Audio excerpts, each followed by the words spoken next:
Kalau itu terjadi, Prancis, Jerman, Inggris, Muslim semua. Tapi qadarullah tidak. Kenapa? Pendetanya bilang, jangan wahai Kaisar. Kita negara hebat baru menang perang melawan Persia. Masa kita kalah sama Madinah? Apa kata dunia?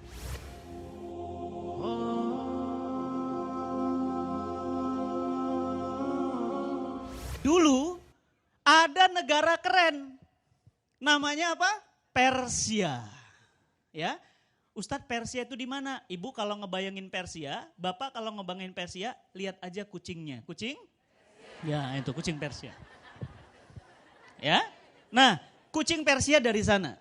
Persia itu wilayahnya mana saja? Dari mulai India, semua India, masuk kemudian Afrika sebagian, masuk kemudian daerah Jazirah Arab sebagian, sampai kemudian perbatasan Romawi. Bayangkan kekuasaannya sekitar 1201 tahun, 12 abad Persia memimpin dunia. Lebih hebat dari Jepang. Jepang mau menjajah Asia Timur, gagal. Tapi pertanyaan saya, mobil ibu mobil apa? Jepang. Kartunnya? Jepang. Doraemon Jepang. Samurai X Jepang. Ninja Hattori Jepang. Semua mau apa Jepang? Gamenya anak-anak di rumah apa? Jepang. Jepang semua. AC? Jepang. TV? Jepang. Jepang tidak pernah nyerah, sama seperti Persia. Persia Bu, luas wilayahnya coba lihat itu, 7,4 juta kilometer. 7,4 juta, maaf jujur, Indonesia berapa luasnya? Kok gak tahu? Pernah tinggal di Indonesia? Gimana sih? Ibu orang mana? Indonesia. Berapa luas Indonesia? Ya Allah, Pak gawat ini Pak. Kita tinggal di Indonesia, anak Indonesia asli, cinta tanah air tapi gak tahu luas wilayah. Bu, Indonesia itu luasnya 2 juta kilometer. Berapa? 2 juta kilometer. Persia berapa? 7,4. Ibu tahu Sabang sampai Merauke itu 2 juta. Paham? Oke, kita naik pesawat. Aceh, Jakarta. Berapa jam? Lebih. Jakarta Medan 2 jam. Jakarta Aceh 3 jam. Jakarta Papua, Jayapura sekitar 6 jam. Berarti kalau direct flight sekitar 8 sampai 9 jam. Setara dengan ibu umroh, paham ibu? Itulah luas Jakarta, Madinah. Landing Madinah segitu, 2 juta kilometer, sekitar gitu. Oke, pertanyaan saya, berarti kalau 7,4 gimana? Jakarta Papua, Papua Jakarta, Jakarta Papua, Papua Jakarta. Kalau naik pesawat berapa jam? Kaliin aja Bu. Persia, keren ya? Hebat ya? Lihat, kita lihat. Next Mas. Nah, lihat. Ini gerbang kotanya. Jadi kalau orang mau datang ke ibu kotanya di Ctesiphon, ini gerbang ibu kotanya. Itu sudah di atas, sudah runtuh, rompal. Itu manusia kecilnya cuma segitu. Itu di zaman itu tidak ada lift, tidak ada helikopter. Persia bisa bangun bangunan seperti itu di zaman itu. Dan bukan hanya itu, kita lihat lagi. Nah, lihat. Mereka mampu membangun gedung-gedung tinggi. Bahkan Persia punya militer, punya tentara yang tidak pernah kalah perang. Agamanya apa Persia?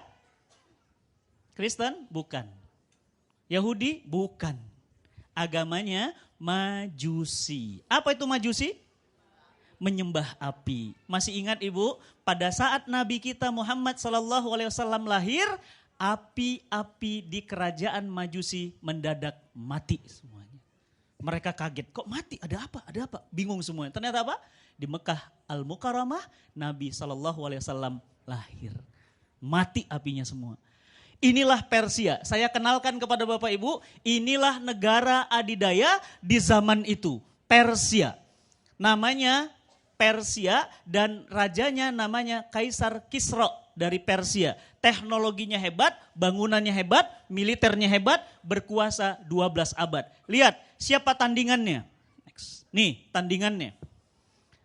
Romawi, Belanda, Jerman, Inggris, Prancis, ya, Swiss itu masuknya Romawi.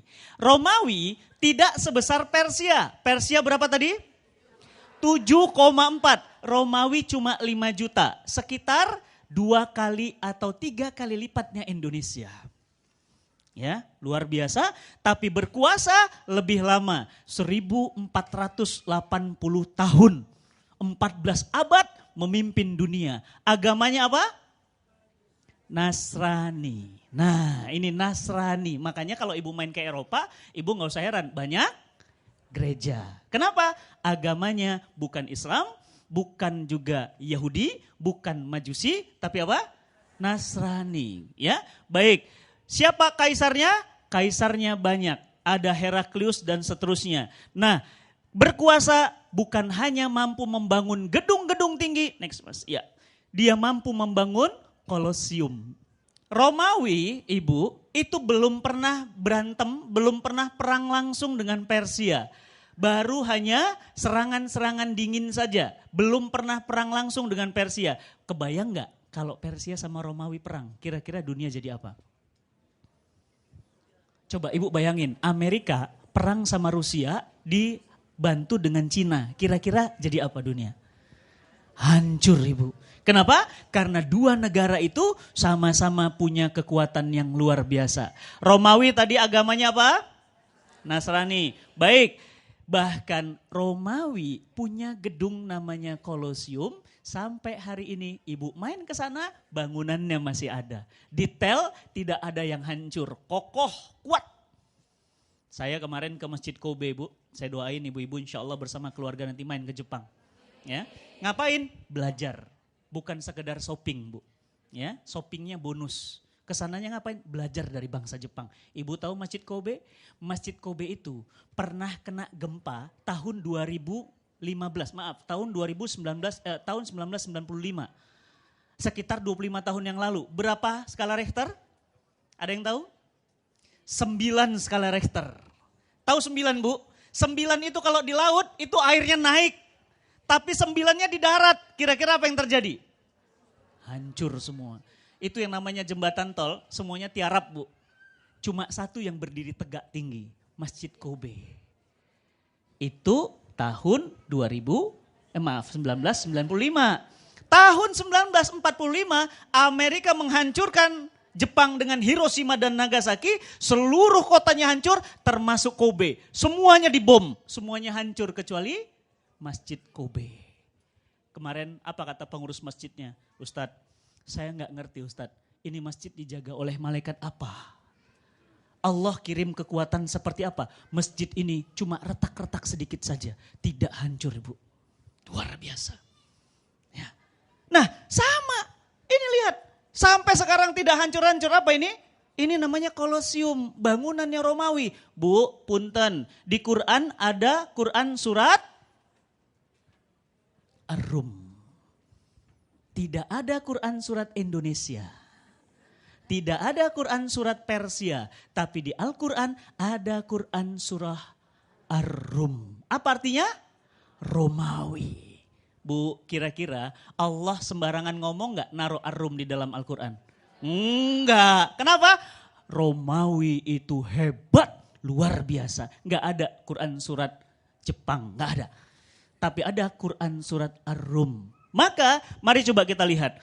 Nah, pada saat Persia di sebelah kiri sana dan Romawi di sebelah sini itu kemudian berbatasan, itu batas garisnya. Kemudian mau perang, Nabi SAW hijrah dari Mekah ke Madinah. Ketika Nabi Muhammad SAW hijrah dari Mekah ke Madinah, maka Rasulullah mendirikan negara di Madinah. Begitu berdiri negara di Madinah, terdengar kabar bahwa Persia akan perang melawan Romawi. Kira-kira kalau ada 2 gajah perang seperti itu, semut gimana? Keinjek. Kenapa? Karena Madinah kecil. Ibu pernah umroh kan ya? Yang belum pernah umroh saya doakan kemarin itu. Saya terakhir umroh, saya doakan semua umroh tahun ini. Sebelum ajalnya tiba. Bersama keluarga tercinta. Amin ya rabbal alamin. Doa bu, doa. Gak ada yang gak mungkin. Ibu nanti ngelihat, Madinah itu kecil ibu. Lebih gedean BSD. Benar, Bintaro BSD, itu Madinah lebih kecil lagi. Madinah cuma kota kecil. Para sahabat bertanya kepada Rasulullah SAW. Ya Rasulullah, ini Romawi sama Persia mau perang. Kira-kira yang menang siapa? Turunlah Al-Quran, Quran surat Ar-Rum ayat 1. Gulibatir Rum. Allah katakan telah dikalahkan bangsa Roma. Dan kemudian dalam waktu yang setelah itu sekitar 10 tahun kata Al-Quran. Min bid'in sinin, maka nanti Persia akan kemudian dikalahkan oleh Romawi. Berarti pemenang terakhirnya siapa? Romawi. Gulibatir Rum, kata Allah. Nanti Romawi kalah, kemudian 10 tahun kemudian, kurang dari 10 tahun, Persia hancur, dihantam oleh Romawi. Apa yang Al-Quran katakan benar. Ibu tahu banyak orang masuk Islam. Kenapa masuk Islam? Karena Al-Quran bisa membaca apa yang terjadi yang akan datang. Berarti pertanyaan saya, kalau Quran katakan Romawi kemudian kalah nanti Romawi menang itu benar. Berarti surga itu benar. Lihat nanti Bu. Ibu bilang sekarang apa? Akhirat mah cuma cerita. Dunia ini nyata. Tapi nanti begitu kita sampai akhirat, ibu bilang apa? Dunia tinggal cerita. Akhirat ini nyata. Nanti belum. Berarti neraka itu benar. Berarti hari kiamat itu benar. Coba yang umroh. Baru-baru ini umroh. Coba lihat. Fenomena menghijaunya gunung-gunung yang ada di Mekah dan Madinah. Hijau ibu. Apa kata Nabi? La taqumu sya'ah. Tidak akan terjadi hari kiamat sebelum Jazirah Arab menghijau. Makanya ibu gak usah heran kalau umroh sekarang Mekah Madinah banyak belalang. Banyak jangkrik. Pertanyaan saya, kalau ada jangkrik dan belalang berarti ada apa? Ada rumput, ada daun, berarti menghijau. Apa kata Nabi? Berarti kiamat sudah semakin dekat. Ketika mereka ingin bertempur, para sahabat bertanya, ya Rasulullah siapa yang menang? Maka Rasulullah meminta Ali bin Abi Thalib menuliskan surat. Apa isi suratnya? Tulis surat kepada Kaisar Persia dan tulis surat kepada Kaisar Romawi. Apa isi suratnya?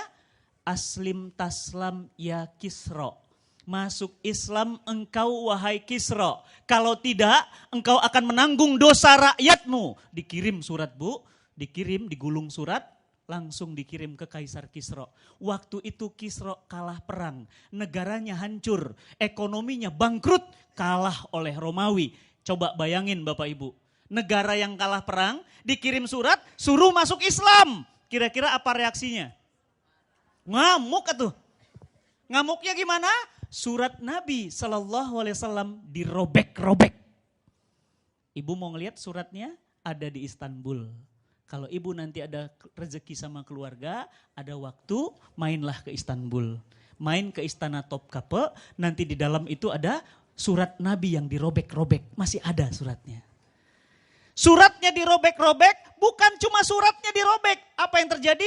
Utusan Nabi SAW kepalanya dipenggal, putus. Kepalanya diambil, suratnya diambil, disuruh pulang ke Madinah. Begitu sampai ke Madinah, Nabi SAW membaca itu kemudian cuma tersenyum dan mengatakan, tunggu satu saat nanti, Persia akan Allah robek-robek. Dan ibu tahu? 10 tahun dari Nabi mengatakan itu, seluruh wilayah Persia masuk Islam. Keren gak? Keren ya? Berarti Islam keren gak? Keren dong. Berarti Madinah negara kecil mampu mengalahkan Persia. Takbir. Allahu Akbar. Luar biasa. Dan ibu tahu pimpinan pasukannya? Pimpinan pasukannya seorang anak muda. Ya, siapa namanya? Bukan. Udah semangat salah lagi. Ayo, yang benar saya kasih hadiah. Siapa? Yang menaklukkan Persia? Bukan. Sedikit lagi. Sa'ad bin Abi Waqqas. Bu belajar sejarah Bu. Hebat ya. Kan Romawi ngalahkan Persia. Nah Persia kalah sama Madinah. Berarti sebenarnya Madinah lebih hebat dari Romawi. Konsen. Badannya di sini, pikirannya jangan di jemuran, Bu. Nanti, alhamdulillah matahari cukup. Ya. Yang kedua, surat yang kedua, Nabi SAW kan gak bisa baca dan nulis. Minta kepada para sahabat, tolong cepat buat surat, kirim ke Romawi. Dikirim surat yang sama. Isinya apa? Aslim taslam ya Heraklius. Masuk Islam engkau wahai Heraklius, kalau tidak engkau akan menanggung dosa rakyatmu. Ibu-ibu tahu? Bapak-bapak tahu? Suratnya dirobek? Enggak. Kenapa? Karena Heraklius beragama Nasrani asli. Berarti kitab sucinya Injil. Begitu kemudian dibaca suratnya, pemenang perang, jagoan, hebat, dia baca surat. Dia lihat di bawah, ada stempel Nabi. Stempelnya terbuat dari cincin. Tulisannya apa? Ahmad Muhammad. Dia baca, dia bilang apa? Wahai para pendeta, sini kumpul semua. Ada apa Tuanku Kaisar? Coba baca surat ini. Ini ada surat dari Madinah, namanya Ahmad Muhammad. Bukankah ini ada dalam kitab suci kita? Bukankah ini nabi baru? Tolong para pendeta, bawa beliau ke sini. Aku akan cuci kakinya, aku akan menyiumnya, dan kemudian aku akan pindah agama kepadanya. Aku rindu kepadanya. Bayangin Bu, merinding saya. Bu, kalau itu terjadi, Prancis, Jerman, Inggris, Muslim semua. Tapi qadarullah tidak. Kenapa? Pendetanya bilang, jangan wahai Kaisar. Kita negara hebat, baru menang perang melawan Persia. Masa kita kalah sama Madinah? Apa kata dunia? Paham? Akhirnya apa? Terus kita harus lakukan apa? Tolong kirim pasukan perang, kata para pendetanya. Kita coba uji sehebat apa Madinah itu. Bapak dan Ibu yang dirahmati Allah. Terjadilah perang di perbatasan yang biru itu antara pasukan Islam dengan pasukan Romawi. Bapak Ibu tahu? Pasukan Romawi 450.000 pasukan, pasukan Islam cuma 24.000. Harusnya siapa yang menang? Romawi dong, menang lawan Persia, pasukannya elit, militernya kuat. Tapi ternyata hancur berkeping-keping pasukan Romawi di tangan kaum muslimin. Siapa pimpinan pasukannya? Khalid bin Walid, Saifullah. Tahu Saifullah? Pedangnya Allah. Kira-kira yang namanya pedangnya Allah mungkin kalah nggak? Malu dong, masa pedang Allah kalah? Ibu, Saifullah, Khalid bin Walid itu mu'alaf. Baru masuk Islam, tapi mampu menaklukkan Romawi. Berarti pertanyaan saya, siapa yang mengalahkan Persia dan Romawi? Madinah. Iya Allah, semuanya Allah. Berarti siapa yang mengalahkan Persia dan Romawi? Madinah. Jadi ini yang jarang disinggung oleh pembimbing umroh. Coba yang pernah umroh, pernah nggak disampaikan pembimbing umroh? Nggak pernah, makanya nanti umroh bareng saya. Iya, Bapak Ibu umroh nggak pernah diceritain ini. Betul, untold history, nggak pernah diceritain. Padahal Madinah itu adalah bekas negara adidaya yang mampu mengalahkan Persia dan Romawi. Pertanyaannya, next. Kenapa mereka hebat? Lihat ya. Mereka kecil bisa ngalahkan Romawi, bisa ngalahkan Persia. Sekarang kita berapa? Kita besar. Berapa jumlah kita sekarang umat Islam dunia? 2 miliar manusia. Lihat, mampukah kita mengusir Israel di Palestina? Tidak. Dulu kita kecil bisa ngalahin Persia dan Romawi, bisa sekarang 2 miliar, tuh yang hijau semua itu umat Islam Bu. Tersebar dari Maroko sampai Maroke. Jadi bukan Sabang sampai Maroke, kita sekarang dari Maroko sampai Maroke. Berapa jumlah umat Islam sekarang? 2 miliar manusia. Berapa jumlah orang Israel di Palestina? Cuma 20 juta orang. Tapi umat Islam sekarang tidak bisa apa-apa. Tidak bisa mengusir orang-orang yang membantai kaum muslimin di Patani, di Uighur, di Rohingya. Tidak bisa apa-apa melindungi umat Islam ketika dibunuh di tengah sholat Jumat di hari Jumat di bulan Rajab. Di mana? New Zealand. Nggak bisa apa-apa.